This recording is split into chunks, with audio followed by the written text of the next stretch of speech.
Assalamualaikum warahmatullahi wabarakatuh.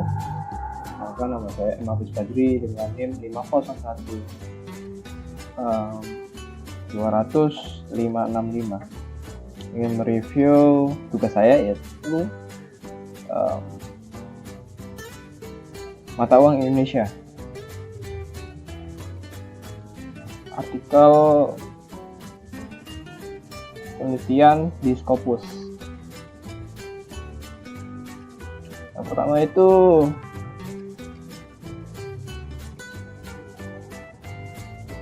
saya mengambil artikel penelitian ini dari Artono, Siti, Sumaryada, dan lain-lain.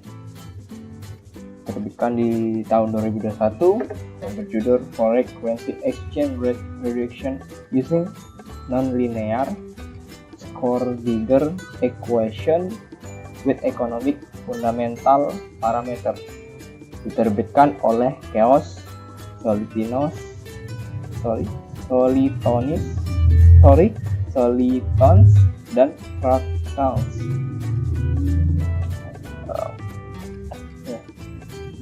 Kedua itu saya mengambil dari Shimada, Sukada, Miyakoshi. Diterbitkan pada tahun 2021 yang berjudul Who is the Center of Local Currency Asian Government Bond Market. Diterbitkan oleh Japan and the World Economy. Ketiga itu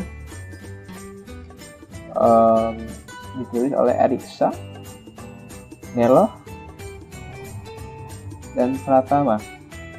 Terbitkan pada tahun 2022 yang berjudul First Intention and Behavioral Use of Premium Mobile Game During COVID-19 Outbreak in Indonesia.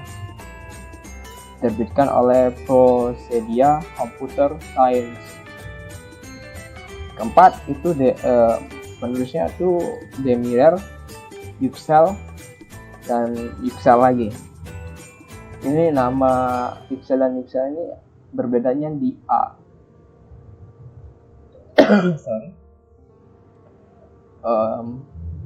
Terbitkan pada tahun 2022 berjudul Time Varying Risk Aversion and Currency Access Return yang diterbitkan oleh Research in International Business and Finance.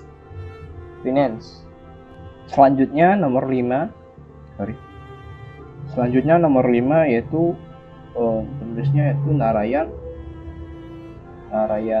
S, Rahman, dan lain-lain. Terbitkan tahun 2019 yang berjudul Bitcoin Price Growth and Indonesian Monetary System yang diterbitkan oleh Emerging Markets Review. Keenam itu ditulis oleh Abdelfat M. Yamani E.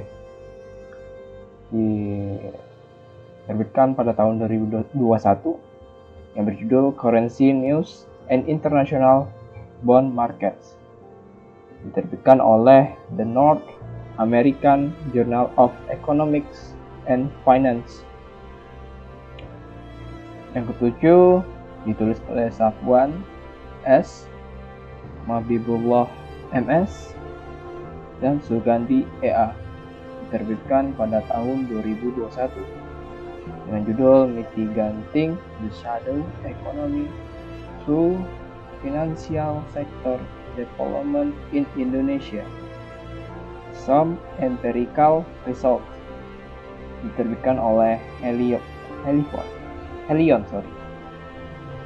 Selanjutnya nomor 8 itu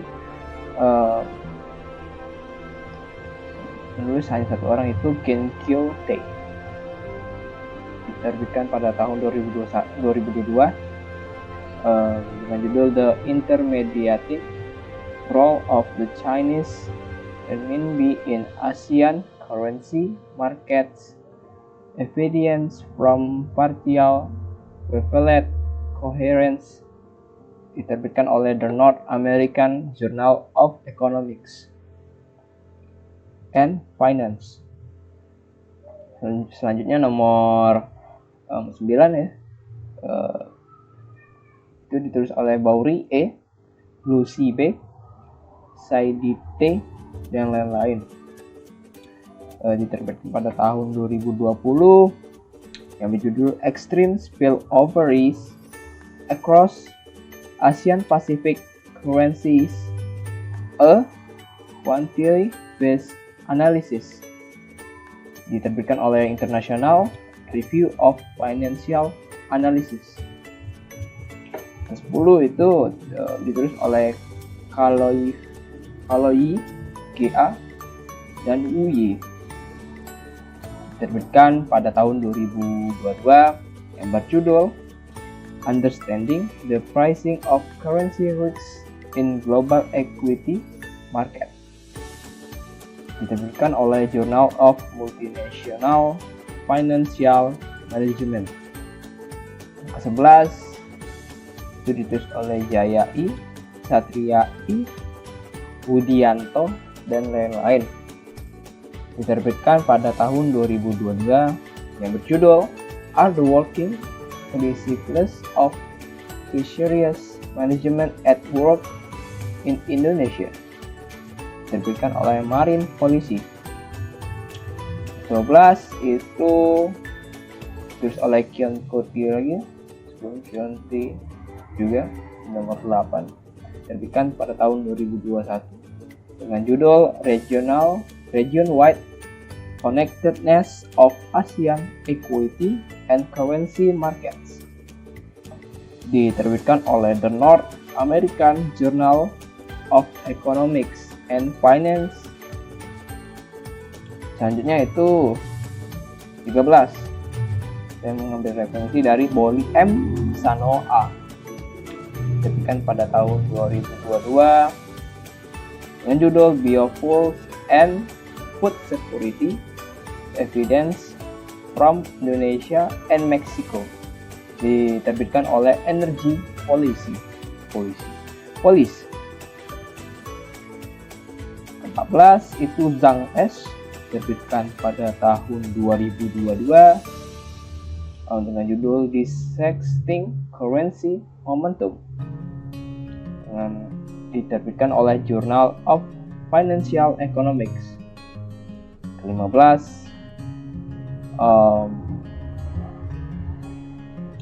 ditulis oleh Dugay M, Materi M, Trepong Karuna S, diterbitkan pada tahun 2020 yang berjudul Examining Stress in Asian Currency, a Perspective Offered by High Frequency Financial Market Data, yang diterbitkan oleh Journal of International Financial Markets, Institution and Money. Selanjutnya nomor 16 itu ditulis oleh Hanifah MM di tahun 2021 dengan judul Fixed Price and Book Building Methods in a Exogenous Environment, Evidence from Indonesia Stock Market, yang diterbitkan oleh Research in International Business and Finance. Yang ke-17 itu ditulis oleh Xiang X, Hanla, dan Yin L, diterbitkan pada tahun 2019 yang judul Currency Strategies Based on Momentum, Carry Trade, and Skewness. Diterbitkan oleh Fisika A, Statistical Mechanics and its Applications. Selanjutnya nomor 18 Corel, terus oleh Kaprel GM, Gil Alana LA, dan Yao K, diberikan pada tahun 2018 dengan judul Exchange Rate Linkages Between the ASEAN Currency the US dollar and the Chinese RMB dengan judul diterbitkan oleh Research in International Business and Finance. Artinya nomor 19 mengambil referensi dari Moore-Villers Act tahun 2020 dengan judul Do Currency Undervaluations Affect the Impact of Inflation on Growth, diterbitkan oleh Economic Modeling. Selanjutnya nomor 20 itu saya mengambil dari Rudolf K. Edison E. Wallini M. yang diterbitkan pada tahun 2022 dengan judul Archiving Landscape Patterns from Biodiversity Conservation to Payment for Economy System Service Evidence from a Field Experiment in Indonesia, diterbitkan oleh Ecological Economic. Selanjutnya nomor 21 saya mengambil dari Yang L, Wang Qi, dan Yu Ha dan lain-lain, diterbitkan pada tahun 2020 dengan judul Can an Island Economy Be More Sustainable Comparative to the of Indonesia, Malaysia, and the Philippines, diterbitkan oleh Journal of Cleaner Production. Selanjutnya nomor 22 itu ditulis oleh Wang Ji, Han X, Wang LG, dan lain-lain, diterbitkan pada tahun 2020 dengan judul Predictability in International Stock Returns Using Currency Fluctuation and Forward Rate Forecasting, diterbitkan oleh The North American Journal of Economics and Finance. Selanjutnya nomor 23 itu saya mengambil referensi dari Mara MJI, Puryawanto NMA, Kurniati IN, dan lain-lain,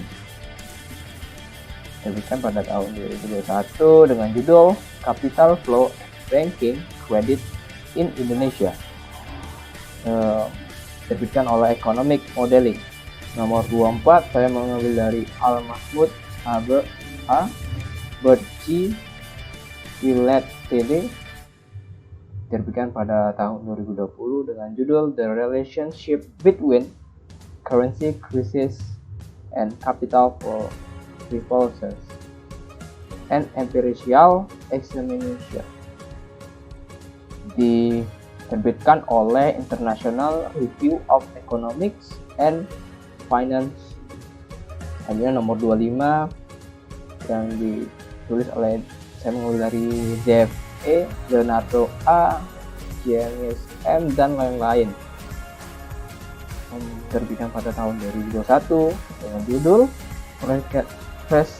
Forecasting Indonesia Export Using a Hybrid Model ARIMA LSTM, diterbitkan oleh Prosedia Computer Science. Selanjutnya nomor 26 saya mengambil dari Marina Kins, White Air Walls, yang diterbitkan pada tahun 2020 dengan judul Lotka Volterra Signal in ASEAN Currency Exchange Rates, diterbitkan oleh Statistical Mechanics and its Application. Selanjutnya nomor 27 saya mengambil dari Langford A, Zhangji, Waldron S, dan lain-lain, diterbitkan pada tahun 2022 dengan judul Price Analysis of the Indonesian Carrageenan Seaweed Industry, dan diterbitkan oleh Aquaculture. Selanjutnya saya mengambil dari nomor 28 saya mengambil dari Georgiadis G, Skuman B pada tahun 2021, judul Dominant currency pricing and the global output spillover from US dollar application. Jadi ini disusun oleh Journal of International Economics. Nomor 29 saya mengambil dari Costa AFT Tito M Sing A, terbitkan pada tahun 2021 dengan judul Payment Methods and the Disposition Effect, Evidence from Indonesia Mutual Fund Trading, diterbitkan oleh Journal of Behavioral and Experimental Finance. Selanjutnya saya mengambil nomor 30 saya mengambil dari Eichler S. Roover-Kampfe, diterbitkan pada tahun 2018 dengan judul Market-Based Measure from Currency Risk in Managed Exchange Rate Regimes, diterbitkan oleh Journal of International Finance Markets, Industry and Money.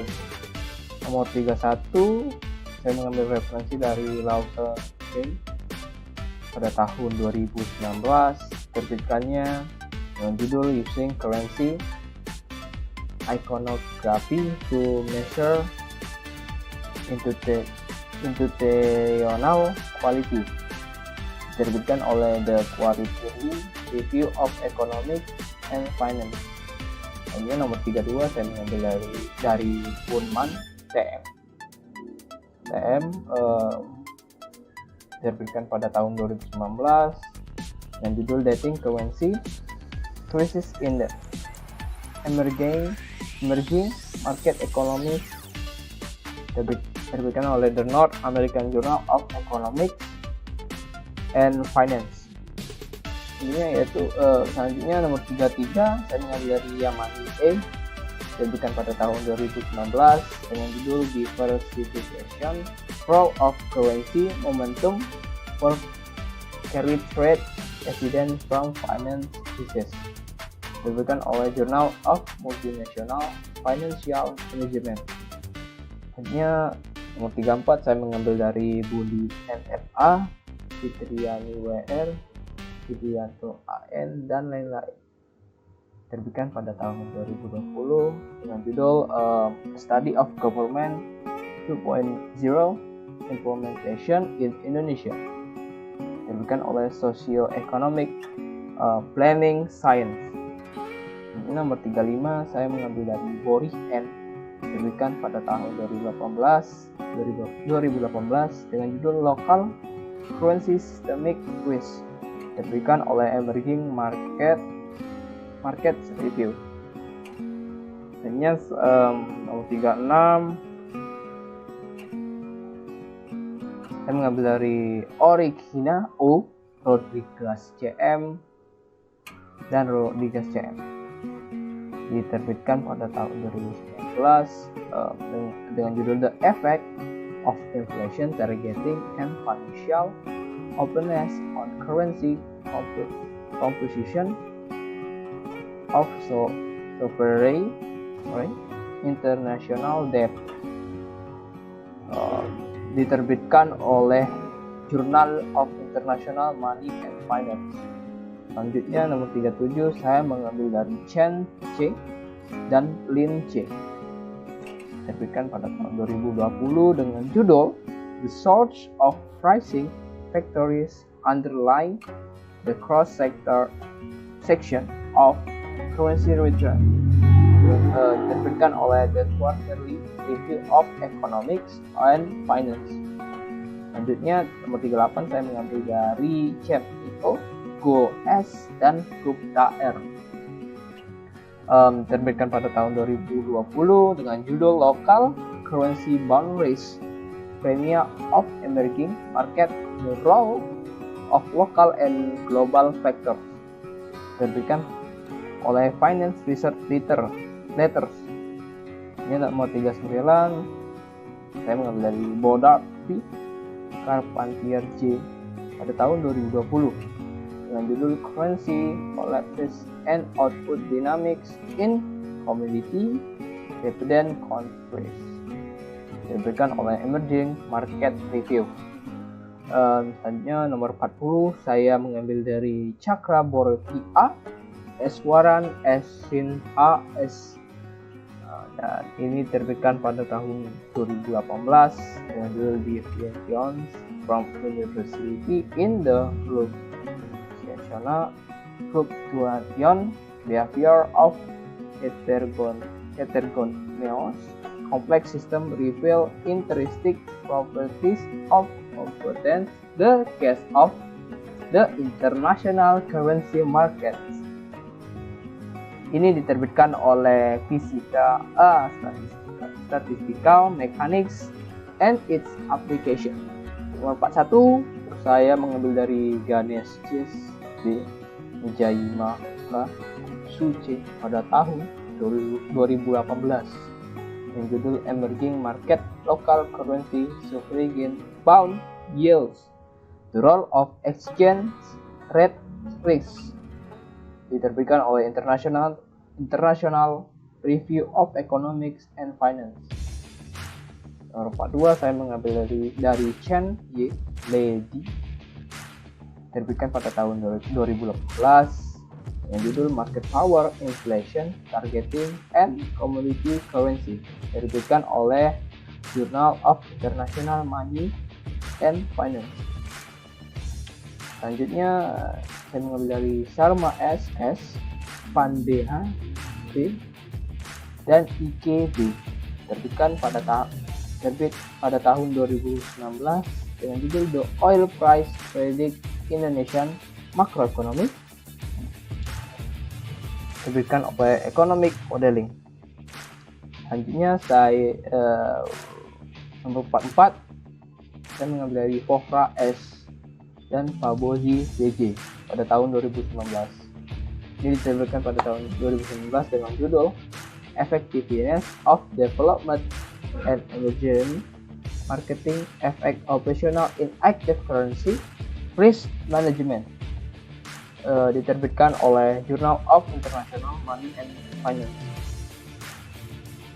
Nomor 45 saya mengambil dari Gong D. Jiangfei terbitkan pada tahun 2018 dengan judul A Foreign Currency Effect in the Syndicate Loan Market of Emerging Economies, diterbitkan oleh Journal of International Finance Markets, Institution and Money. Nomor 46 saya mengambil dari Berkha A. Mark and J, diterbitkan pada tahun 2018 dengan judul Global Market Risk in Currency Excess Return, diterbitkan oleh Journal of Emericial Finance. Nomor 47 saya mengambil dari Grovis K. Yononen J. dan Kolari J, diterbitkan pada tahun 2018 dengan judul Return the Dispersion Risk in FX and Global Equity Market. Does it explain currency momentum? Ditanyakan. Diterbitkan oleh International Review of Financial Analysis.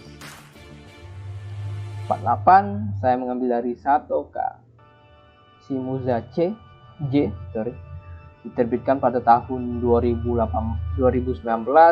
dengan judul International Use of the Renminbi for Invoice Currency and Exchange Risk Management, Evidence from the Japanese Firm Level Data, diterbitkan oleh the North American Journal of Economics and Finance.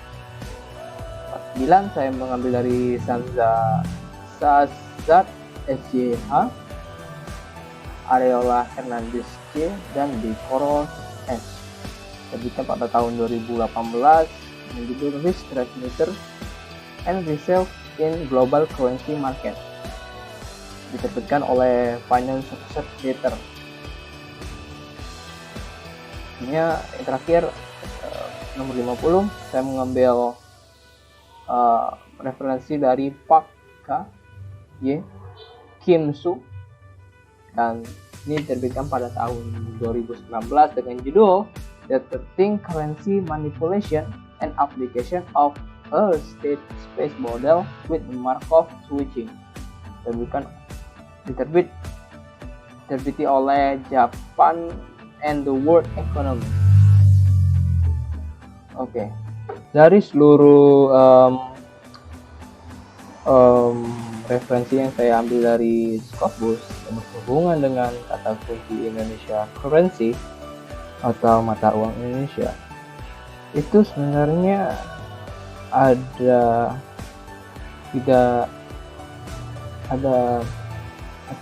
judul yang lain tidak berhubungan Indonesia currency. Contoh itu pada judul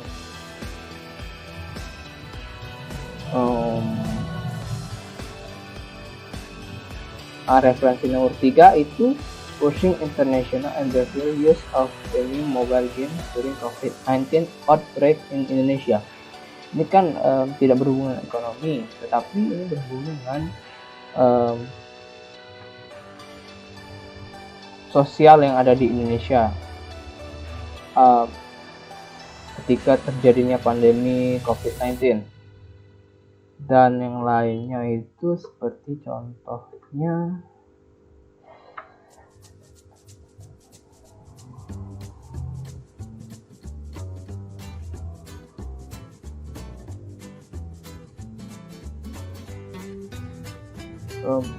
cuma satu ya. Yang saya analisis di Scopus ini, yang saya review tentang pengambilan referensi. Kalau kita mau misalnya ingin membuat artikel tentang misalnya ekonomi atau sosial, itu harus dilihat dulu judul dari referensi tersebut. Kan kata kuncinya sudah ada, yaitu Indonesia currency. Ya, terkadang dia terpisah, contoh hanya ada Indonesia saja kuncinya, hanya referensi saja kuncinya tuh. Jadi dari setiap referensi ini sebenarnya terhubung semua menjadi satu, yaitu membahas tentang Asia dan hubungan ekonomi internasional Indonesia dan dunia luar, dan bagaimana perekonomian Indonesia di masa pandemi gitu. Sekian dari saya, ada kurang dimohon maaf. Saya akhiri. Wassalamualaikum warahmatullahi wabarakatuh.